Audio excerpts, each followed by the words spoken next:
Welcome, Chevrolet. We are holding, it's Tanya outside in, holding in the beginning-ish of Perek Yud Beis. We're discussing the Benoni in depth. So Perek Yud, we spoke about the Tzaddik, who's got perfect behavior and who's perfectly aligned internally. He's a godly man. He's really in line with Hashem. Then you've got the Russia, who we said in the best case scenario does a very slight Avera once in a while, and then does tshuva immediately afterwards. So the Russia in the Tanya actually begins as a very, very good guy. Okay, that's a holy level to get to. The best level of a Russia in Tanya is a very high level. And then we've got the Benoni, who doesn't do anything wrong in thought, speech, or action. Okay, which means he's got perfect behavioral control. His behavior is impeccable, including his thinking. Um, but internally, he appreciates himself, but he doesn't let that affect his behavior, meaning he will never choose himself over God when it comes to an Avera. He will never, it could be that he might indulge in the permissible, but he would never actually put his own agenda above God's agenda if it meant doing something not aligned with Hashem. Okay, so we mentioned last week we were saying how it's obviously not talking about a person because he says, "V'lo over miyamav, v'lo ya'avor la'olam."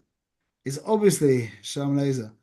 It's obviously not talking about a person because it says he never did an Avera and he never will do an Avera. Well, who's that? How can you say he never will do an Avera? You could say maybe he never did, meaning he did tshuva on any Averas he did, but that he never will do an Avera. You can't say that. We're talking about an experience that we have. I would hope and I would probably wager that we have this experience more often than not, where you wouldn't do an Avera, you couldn't do an Avera. Someone comes up to you and says, "Listen, I've got some crazy Lashon Hara. Listen to this." What would you say to them? Leave me alone. But they start in a different way, and they're like, "Well, I don't know," and then they jiggle, and then it gets a little uncomfortable. But then someone starts speaking blatant Lashon Hara, and you feel you want to get out of there. You want the guy to shut up. You want to get out of there. So we really are for the most part in this matzav of we can't do Averas. We don't want to. Not we can't do it. Like we can't, we don't want to do it. There's too much to lose, or we feel too guilty, or whatever it is. Yeah, it just doesn't feel right. That's our default matzav. That is our default matzav. Hopefully, B'ezrat Hashem. So this sefer is for us, the Benoni, and he's speaking about just where we're joining you now is the Rebbe was talking about the inyanim of Moichin the Gadlus, where if we give tefillah the respect it deserves, then there's a good chance that during tefillah you will ascend to the level of a tzaddik viraloi, a incomplete tzaddik, which is an extremely high level, yeah, where basically something ra would repulse you. Like it's like yeah, like a lot of times you come home from shul whenever it is, it can happen whenever. But if you have a very elevated davening and like they bring out a tikkun with that rugelach and like whatever, yeah, you have to come down a little bit. You can't just jump straight in. You see the guys just jump straight in, and you're like, you feel a bit, that's the level of a tzaddik viraloi where you've accessed a real genuine internal level. It doesn't happen by so much, but if we do invest the if we do invest the due, the covered due to tefillah that everyone knows tefillah deserves, yeah, there's a good chance that you might actually have some experiences of the tzaddik v'raloi, which is it's a very heilige experience. Okay, so we join you now at the bottom of page 32. It's the beginning of Perek Yud Beis at the bottom of that page. First one of the line is Mechabad. It's about 5, 6 lines up at the dot Aval. Aval. Acha tefillah v'stalkas amoichin de gadlus ein bochu. But the Beinoni, once he's invested his time into tefillah, into shachris. By the way, whenever we speak about being mizboinim b'gedulas Hashem, which the Tanya speaks about a lot, primarily we're talking about tefillah shachris. That is the ultimate hisboinenus session. Shachris, as it was arranged by the Anshe Knesset Gedola, with Korbanos, with Bezuka de Zimur, Birchas Kriyashma, Yitzias Mitzrayim, Shmon Esrei, Ashrei, Valat Aleinu. That is the ultimate Seder Hisboinenus. Okay. So about Acha Tefillah. Once this guy reached that experience of tzaddik, basically, but after tefillah, when this elevated level, internal level, leaves him, the ra, the self infatuation, the self agenda, whatever you want to call it, it awakens in the left side of the heart. And it again starts to desire the things of this world. Things of this world does not just mean chocolate and relations. It means also anything covered, kina taiva covered, everything of this world. This world means created things. Doesn't just mean physical things, yeah. However, because there isn't exclusive dominion in the city, which is, we said, the small city is the person's body. Yeah, so the tivers come back, but it doesn't have shlita completely. It's not able to express itself. The Nefesh of Bahamas, see, it's a fight of expression. This is really what the fight is about. Who is expressing itself? The Nefesh Lakis or the Nefesh of Bahamas? So right now we're saying that in the Beinoni, the Nefesh of Bahamas is not given the privilege of being able to express himself. It says, to take his taiva from potential into actual, to actually becoming clothed in the goof and to make the guy do something wrong in thought, speech, or action. And he gives some examples. Now this is a very important, this should be in parentheses, these few words, but this is a very important little side point here. He basically, the Rebbe now in the next 8 words, describes what an Aveira in Machshava is. Having a bad thought is not an Aveira. In fact, a bad thought popping into your mind is the opportunity for a mitzvah. It is not an Aveira. Because you have bad thoughts popping into your mind, you have done nothing wrong. I mean, it might be that the day before you were looking at bad stuff or something like that, and you did do something wrong. But the actual bad thought that pops into your mind, yeah, that is not an Aveira. What's the Aveira? The Aveira is entertaining it. Come in. Let's talk. Let's schmooze. How you doing? Yeah. That's the Aveira. Yeah, when a bad thought comes into your mind and you're like, ugh, and you're disgusted with yourself, yeah, that's a tremendous mitzvah, not just a mitzvah. When you're disgusted by a thought that pops into your mind, which obviously means you try and get rid of it ASAP, yeah, that is gewaldic. It was almost worth having the thought for that experience. Wow, which mitzvah is that of the 613? Don't chase after your eyes and your heart. There's probably a bunch of other avodas as well connected to it. But he speaks about pushing it away, b'shtei yadayim, push it away with two hands. Just it's very important to remember that, 'cause especially with us coming from the secular world and all these things. Like I keep telling you, I've said it so many times that I don't know why, but during Birchas Kriya Shema, I'm sitting there. It's Nate's Shimon HaTzadik.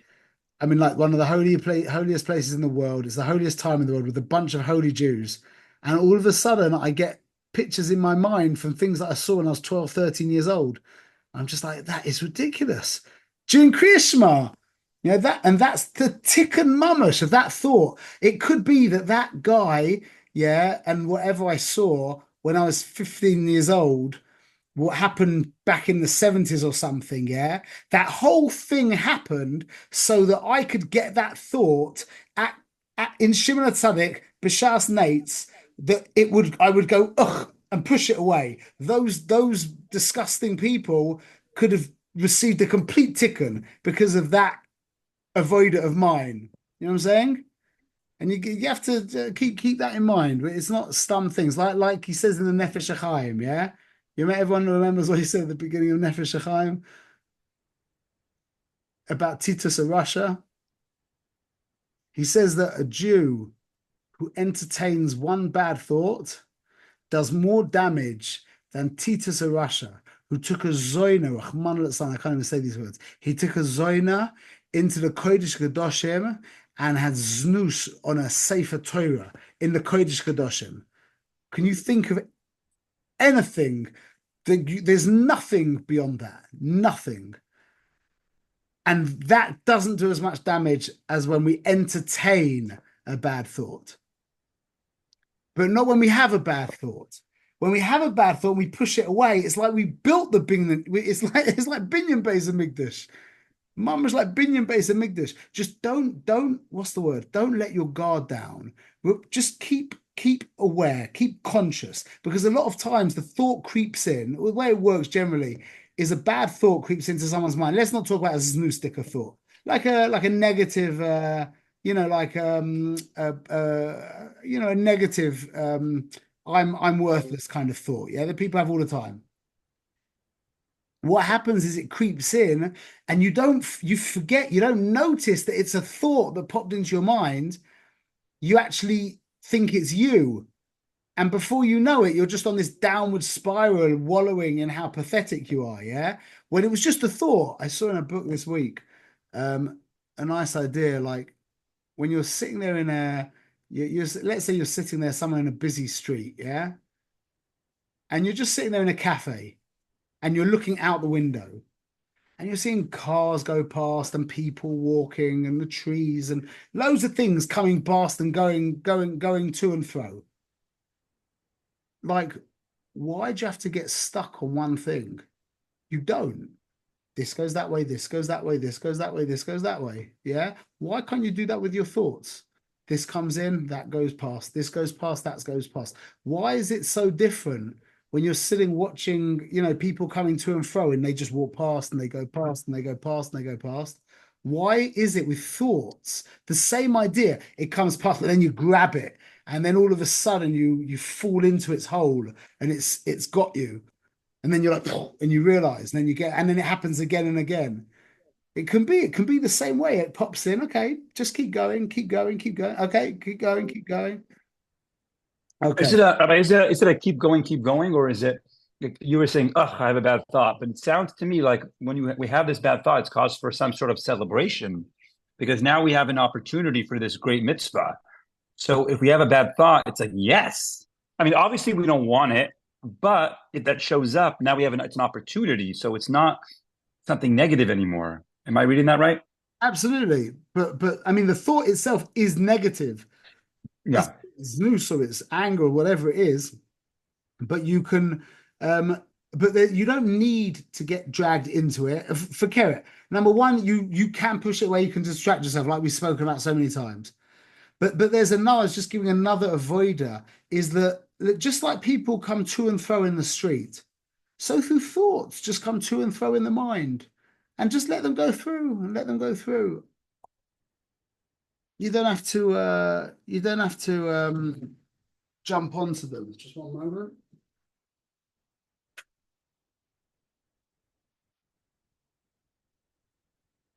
Okay. So the Rebbe says here, La Meek, he says that Machshava, the goof does not, the Avera doesn't become enclosed in the goof. Yeah. Mamish. La Meek Machshavasoi betanuga oilam haze eich lamalos tavas liboy. To be mamik into, this is another Avera in thought, which is to be mamik, to delve in to basically concocting plans of how you're going to do this thing. Okay, that's another Avera in the Moech.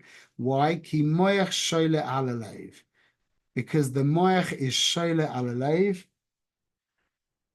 meaning the brain rules over the heart.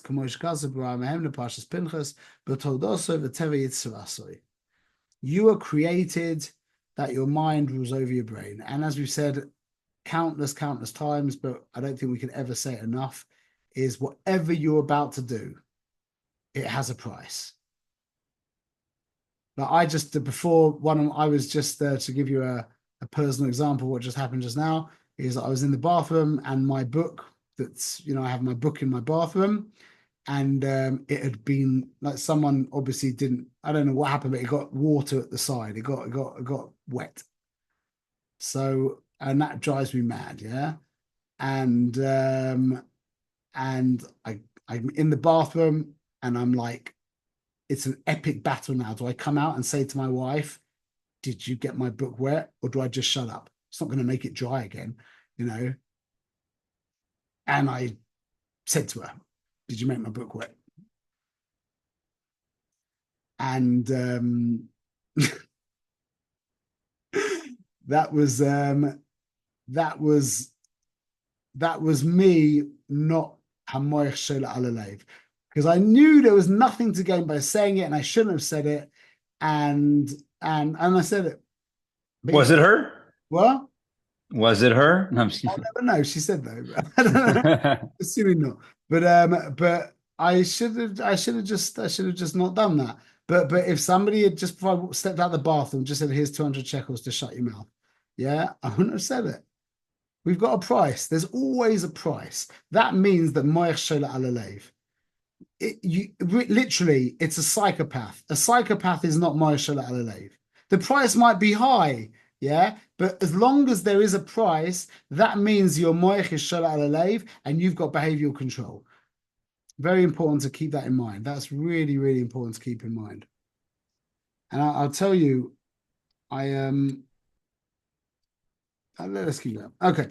And that is the nature of how we were born. Just as a side point to show this, when the sperm fertilizes the egg, yeah, it forms a cell, and that cell then starts to multiply, yeah. So it begins as one single cell. Where do you think that single cell is in the goof? What does that single cell end up as?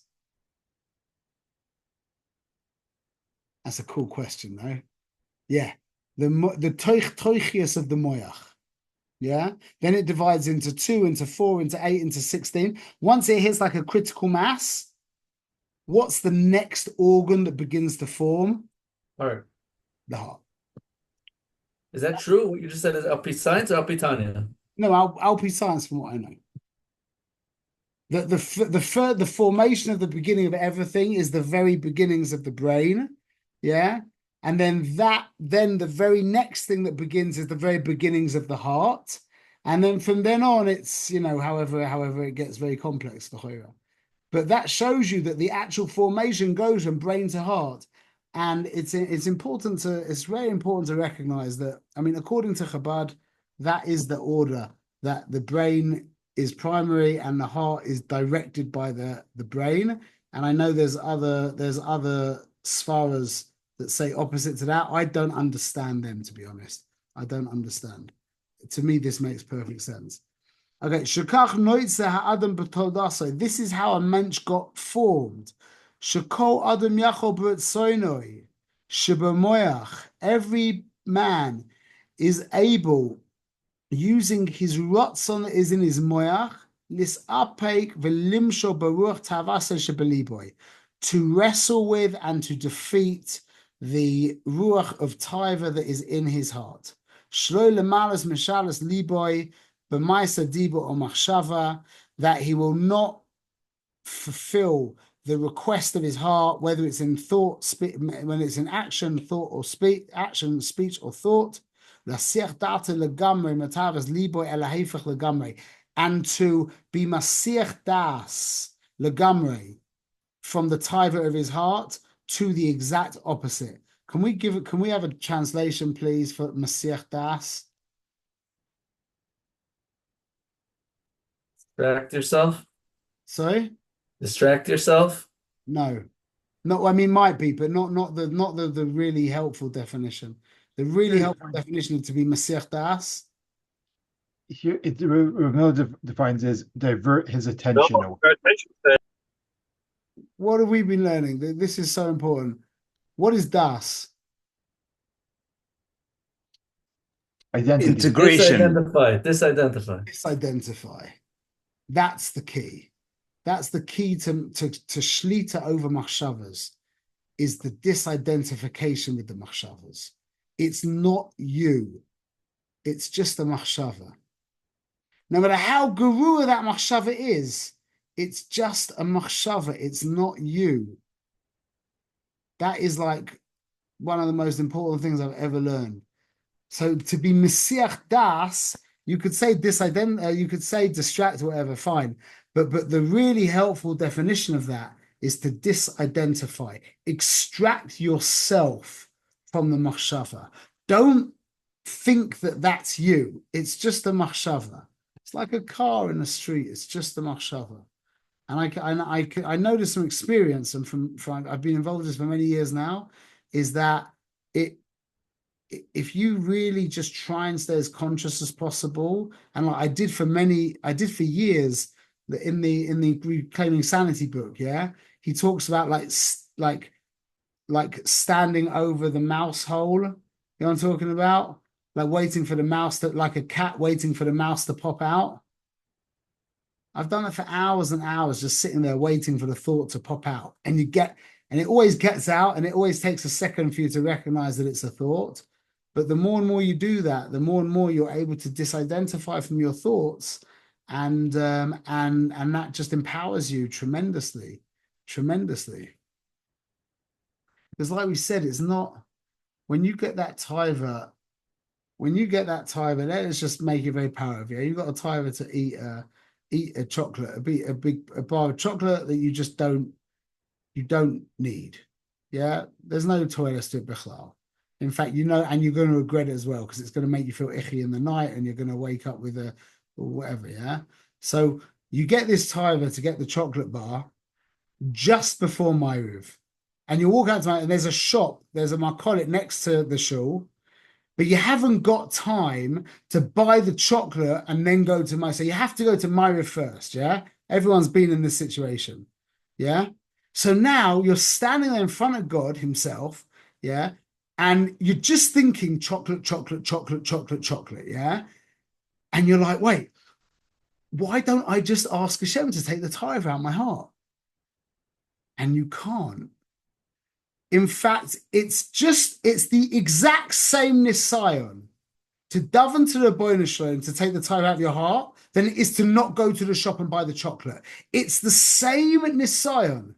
It's as difficult to say to Hashem, please take this tithe out of my heart, as it is to just not go to the shop and go to bed. Why?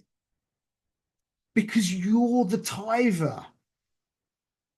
How can you daven to Hashem to die? You've become identified with the tither. If you weren't identified with the tither, you'd be able to say to Hashem, please take the tither out of my heart. But because we've become identified with the tither, you're like saying to Hashem, kill me. It's like saying to an angry person, chill out, relax. You're just like pouring fuel on a fire. Why? Because you're talking to anger. You're not talking to a person. You're talking to a person who has merged with the anger. So you're just talking to anger. So you're basically saying to anger, die, just die. And anger will turn back to you and say, no way. I will do everything in my power to do the opposite of die. And he'll get angrier because that's what anger wants to do. And it's the same with the tithers. The problem with the tithers is that we become identified with the tither and then there's no fight. Who are you fighting? It's like the he infiltrated into you, and now there's no fight to be had because you're it's you. There's one thing, there's just one thing. You can't fight with one thing. It'd be like what was that film? Was it Fight Club, where he like beat himself up a few times? you know it'd be like that. It wouldn't make sense. That might work though, Tucker. That Tucker might work, especially on a psychological level. If you call yourself a few names and be a little stark on yourself, that might actually snap you out of it, to be honest. But anyway, so he says to be Masiach Das, legamre metavaso liboy elahefach legamre, and you can turn it around to the opposite. The befrat el tzad kedusha. And in particular, turn your mind to Kedusha, Kedechsiv. So the Rebbe brings a posuk from Koheles that he says that I saw that there is an advantage of Chochmah over stupidity, like there is. There's an advantage of Chochmah over stupidity, like there is an advantage of darkness over light. So what are the two questions that just jump out of the page here?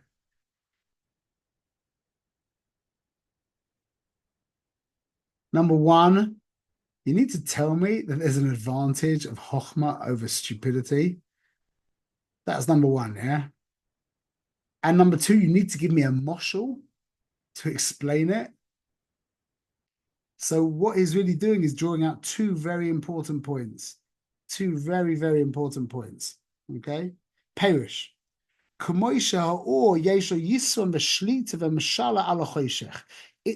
the way that it works with Chochmah and Sichlis, and don't forget that Sichlis is the Shoresh of all Averas, it's the Ruach Shtus, yeah, that it works in the same way as light with darkness.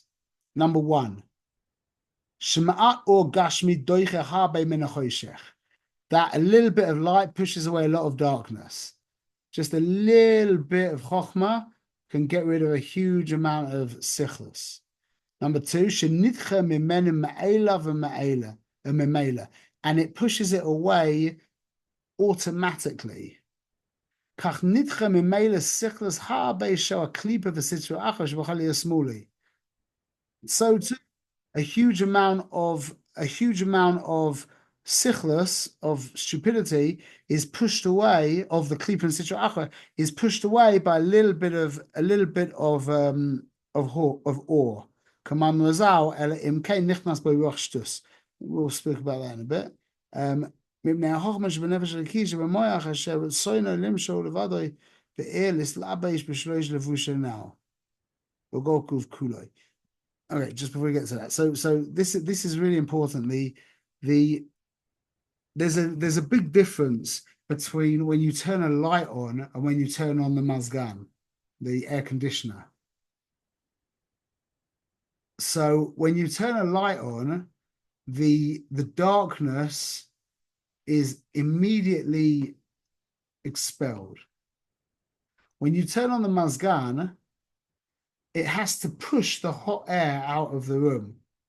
Or like when you've got a cold bath and you want it to get hot, you put the hot water in it and the cold water gets pushed. It doesn't transform. It doesn't just get rid of the cold water like that.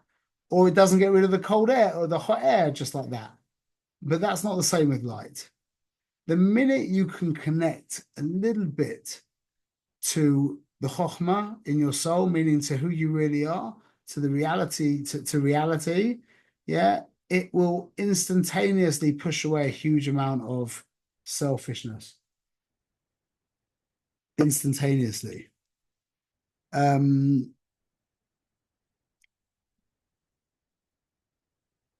The problem is the ruach shtus. We haven't spoken about that yet, but the Ruach Shtus is what we just said before. What's the inyan? What is this Ruach Shtus?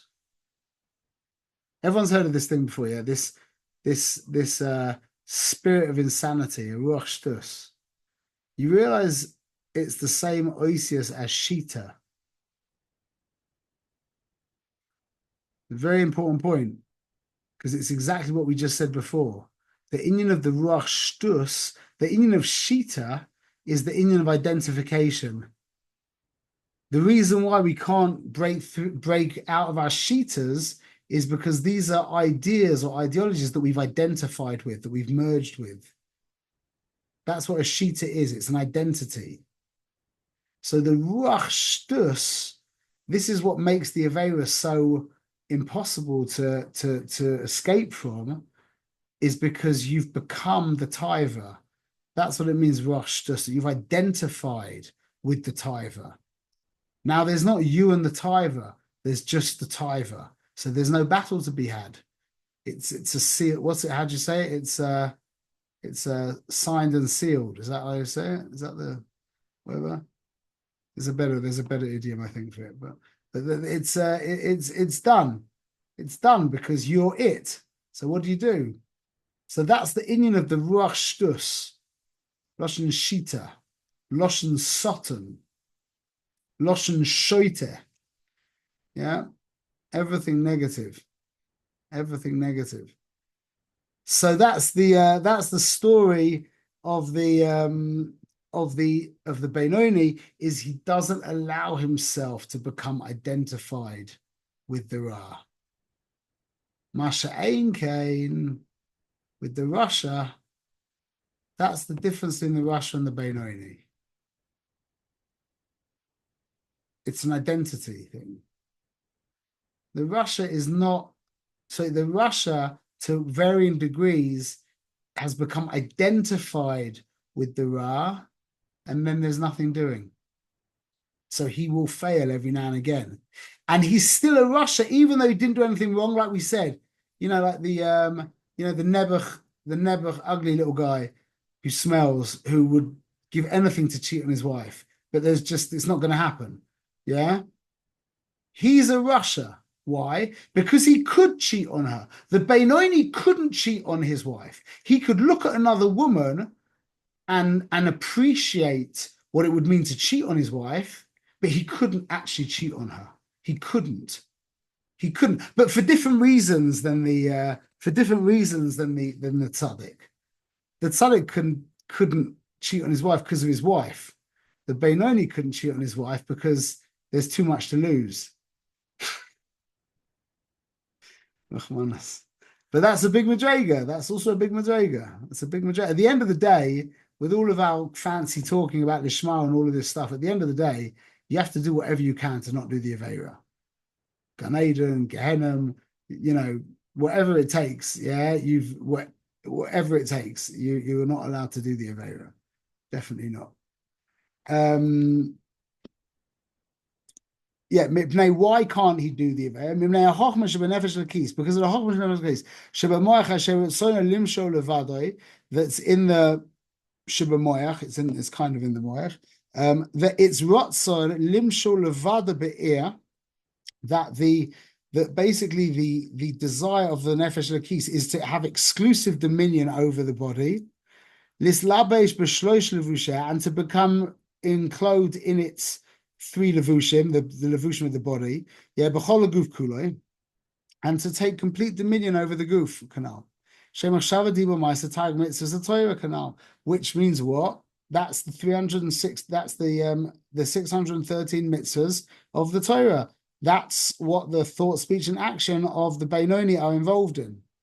Afal pichein ein nikra tzadik klal. Why? מפני שיסרן הזה אשר לאור נפש הקיז על החושך ושכל של הקליפה הנדחה ממילא, אינו אלא בשלוש לבושים הנ"ל. The reason why this guy is not called a tzaddik is because the dominion, the control that he has is over his behavior, not over his inner world. So he still has bad thoughts. The tzaddik doesn't have bad thoughts spit up into his mind. the Benoni has bad thoughts split up into his mind, and the reason why it's not called a tzaddik is because of those bad thoughts that are splitting up into his mind. That's the difference in him and the tzaddik, that he has these bad thoughts splitting up into his mind, and the tzaddik doesn't. Why? Because the tzaddik is internally aligned with Ribbono Shel Olam.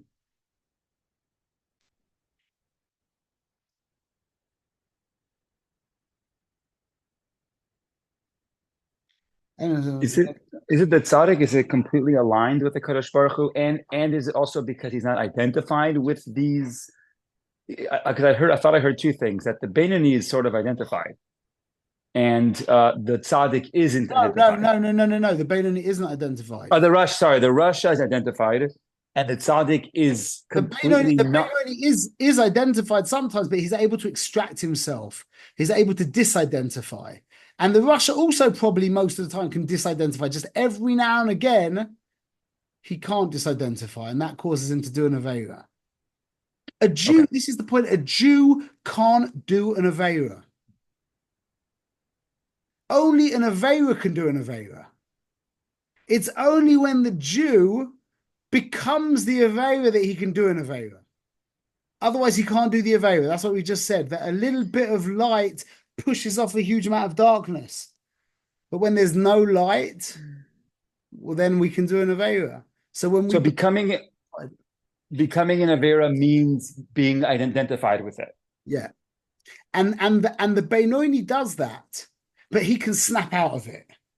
He'll go, oh. He was thinking, but he's able to disidentify. Whereas the Rasha, every now and again, the best case scenario, every now and again, he isn't able to disidentify, and therefore the Aveira happens.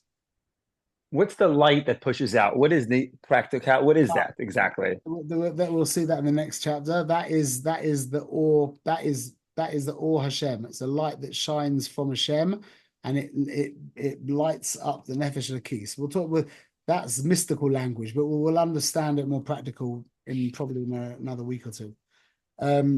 Let's keep going. She's on a zeh asher le'or nefesh lekis al choshech v'sechla shel klipa nitchem emela eino ele b'shloish levushim. It's only in the three levushim, Hanal. V'loi b'mahus v'atzmusa shel mahusa shel azusa shel klipa. But it doesn't displace the actual entity of the Nefesh Bahamis inside him, of the Klipa. Because the essence, the substance, whatever you want to call it, of the Nefesh Bahamis, of the Klipa, that's in the Chalal Smuli, it's not removed from the heart of the Benoni after Tefillah. Once he lets go of his avoiders, where he's mamash thoroughly identified with the Shem, now that animal, so to speak, inside of him reawakens and he's ready for action. So that's why tefillah, this is the mechanics of why tefillah is just so intrinsic to our avoider. Because if you daven properly, if you give yourself the opportunity and you daven properly, then you can actually displace the nefesh Bahamis for the time that you're davening. And that's going to impact every second of the rest of your day. That's going to just make you into a much better Jew. So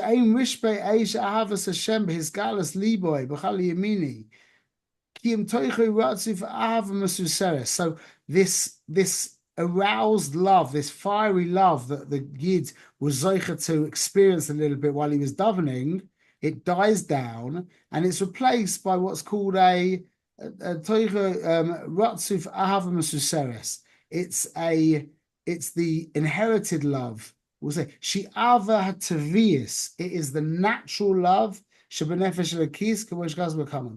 That is just dormant in the soul of the Jew. So we're going to talk about this at great length much later in the Sefer, but I'll explain this a little bit quickly. We talk later on about two levels of emotion, kavana. We talk about a kavana that's generated by the mind, like a desire, a love in the heart that's generated by the heart, generated by the mind, and a love of the heart that's just natural to the heart. Okay, the higher level is the level of love generated by the mind. So a good moshel for this is the idea of looking at two college students. Yeah, you've got the political activist college student, and then you've got the regular Baltaiva college student. Who's more invested in their thing?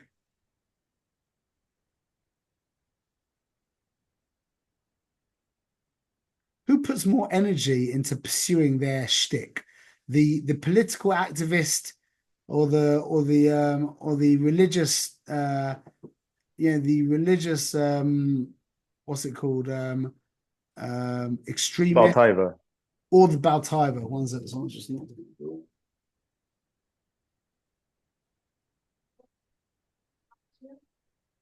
Ah, okay, sure. It's 2007, yeah? Okay, I'm gonna 1 second. I'll just count it.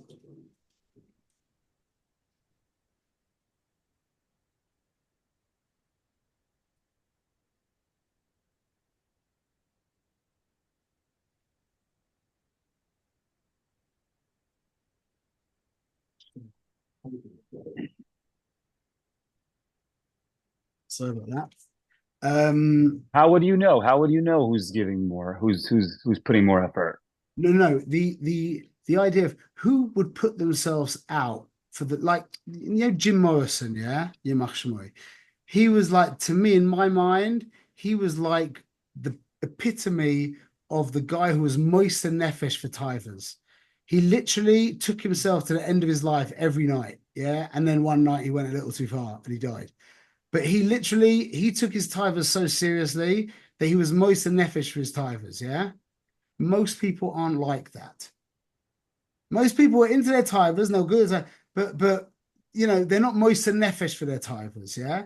Whereas the religious, the religious extremist or the political, the kid, the student, the political, whatever it is, yeah, because they've used their mind, their heart is pumping at a completely different rate. You know what I'm saying? They put more energy into their thing than just the regular Baltaiva who just he goes with his thing. That's what we're talking about. The energy that is generated through the mind. That's why what's called the intelligent emotions are more powerful than natural emotions. Meaning when you've got a regular emotion and you put your mind into it, the emotion is catalyzed.